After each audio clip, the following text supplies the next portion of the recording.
Welcome to another Todd's 2-Minute Tech Tip Tuesday. Brought to you by the National RV Training Academy, the largest hands-on RV training academy in America. Winter's coming up, and there's some stuff that you need to do before you turn on your furnace. So let's go ahead and cover that.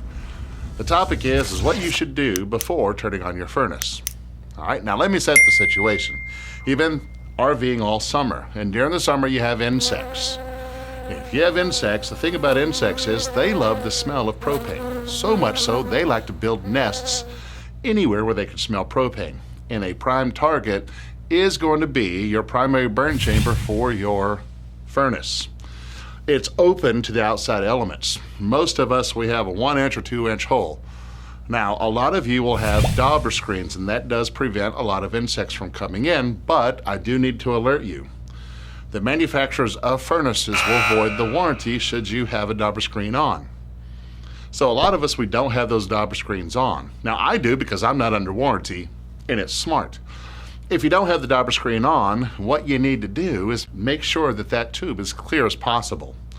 So here's some steps on what you need to do before you turn on your furnace. If you don't do these steps before turning on your furnace, it's going to be too late, because when you're going to turn your furnace on is when it's cold outside. And if the furnace doesn't work when it's cold outside, it's a sucky day. Now, the first thing you want to do is make sure that that's clear. Now, there's a couple things that we can do. It's not foolproof, but if you have a shop vac, put it on there and actually try and suck out whatever is in there, right? Now, you also take a flashlight and look in there and visually see if there's any obstructions. The whole goal is to make sure there's no insects or no nests inside that burn chamber. The second thing we need to do is take that shop vac and go find where that furnace is inside the RV. And what I want you to do is take that shop vac and clean around the furnace. Your furnace is going to attract a lot of dirt, dust, and everything else, and it sits around the furnace. You will find out that your furnace does not have a filter. And if it doesn't have a filter around the furnace, then all that stuff gets on your squirrel cage fan. Causes problems, okay? So what we want to do is police the area, clean it. Also make sure that burn chamber is cleaned. The next thing you want to do is make sure that your burner assembly is actually clean and clear. The tube itself, or wherever you can see that, you want to make sure that's clear. Now, most furnaces, that burner assembly is actually stored inside the furnace, but if you have any access to where propane mixes with air and it's on the outside of the RV, then you want to make sure that's all clear. So what we're looking for is no obstructions, clean, clear, inside as much as we can inside the furnace, but around the furnace. Lastly, what we want to check is I want you to go ahead and turn your furnace on before it gets cold. It's been all summer and all spring since you've used it. It's been a good 6 months if you RV correctly. So the best time to actually check your furnace and find if there's any potential problems is when you don't need it. Temperatures going down, we're kind of in that, we're not in fall yet. Believe me, we're not in fall yet, but it's coming. Oh yes, Jon Snow, winter is coming.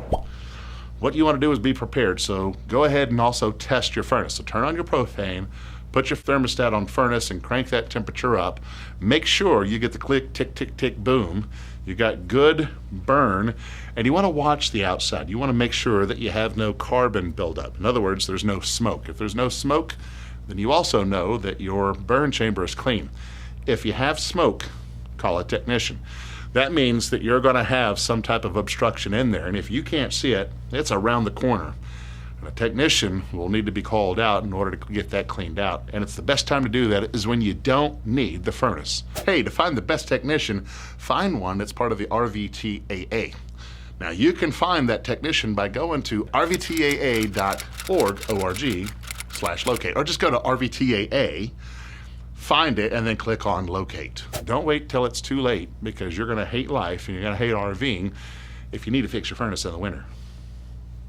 And there's your tech tip. All right, before you get to the bloopers, which is why you're here in the first place, the RV industry needs thousands of RV technicians and inspectors, and now is the perfect time to do that.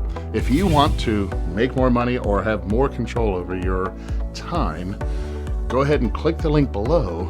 Or if you just want to learn how to fix your own RV, got something for you there. Head over to rvtechcourse.com and get started today. Now for the reason that you're at the end of the video, roll the bloopers.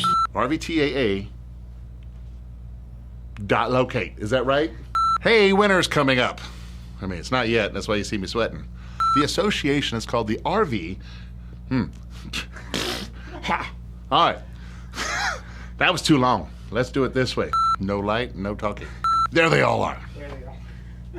All right. That's all I got. It's hot. Now I'm going to turn on my air conditioner.